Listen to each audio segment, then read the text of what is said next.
δείξω την αιστεία του σπιτιού. Η Μαρία φτιάχνει μια ηχητική εγκατάσταση.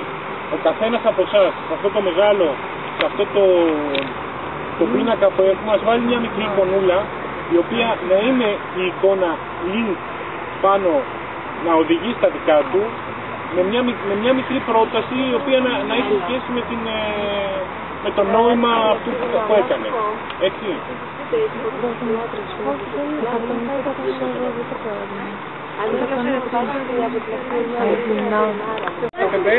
Τελειώσαμε. Κύριε, δεν έκανε η ώρα. Μαριάννα, τρελαίνετε. Και αυτή την πάντα την ουσία. Δεν την πάει. Θα την κάνεις τώρα. Τα μυγάκια πάντως. Παιδιά, εγώ δεν έχω ξαναδεί τόσο δουλειά. Κύριε, δεν μπορώ τη φύση, κύριε, δεν την μπορώ τη φύση. Κάτι πιο έτσι σπορ. Πού πήγατε, ας πούμε.